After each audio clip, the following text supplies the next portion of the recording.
الخوف قبل التجربة عجز. أنت ليش خايف؟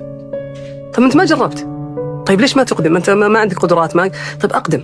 كل بدايات الناس بدأت بهذه الطريقة، والعناء في الابتداء. لابد أن تقبل ضعف الأداء والتقييمات السيئة في البدايات. لولا هذه البدايات الصغيرة لما كبر الإنسان. طيب نقاط القوة غالبا يعني شوف، الحب والشغف لشيء معين يدل على أنك قوي في هذا الجانب. الأمر الآخر التجارب التي دخلت فيها ونجحت يدل على أيضا وجود نقطة قوة. وفي اختبارات الآن صارت متاحة، يستطيع أي شخص إنه يختبر ويحدد المجال أو المسار الذي يعتبر نقطة قوة بالنسبة له. أنت مشاعرك، فرحتك بالنجاح وهديتك.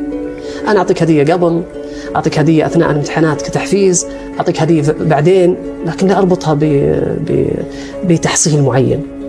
أنا أكافئك، أفخر بالجهد الذي تبذله.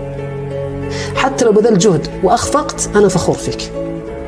الإشكال نحن نربط قيمتهم بمنجزهم. طيب المفروض أن يجتهد وسوى اللي عليه وما وفقه. يزعلني الشاب اللي يجي يقول لك أنا ما راح أذاكر ولا راح. ليش حبيبي؟ القناعة كنز لا يفنى. قنوع الآدم يستخدم القناعات الخايبة علشان يبرر إيش؟ أعماله الخاطئة. يا أخي الحبيب، أنا أقول للشباب دائما خصوصا عندنا في الجامعة، أقول مبدأك قبل البدء. إذا غامرت في شرف مروم فلا تقنع بما دون النجوم. لكن اختبرت وجبت العيد. يتخرج الطالب أو الشاب من الجامعة والشابة ويقعد في بيته 4-5 سنوات.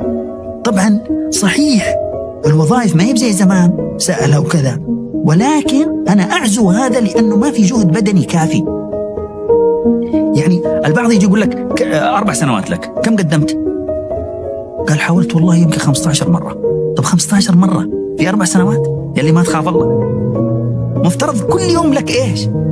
لك محاولة. ما تقعدش تحبط نفسك، ما تقعدش تقلل من قيمة نفسك، ما تقعدش تقول أصل أنا مش هعرف، مش هقدر، مش هنجح. لا، استفيد بالوقت اللي انت بتضيعه في السلبية ده وخش نام، لأن انت كده قررت ان انت مش هتنجح ومش هتعرف.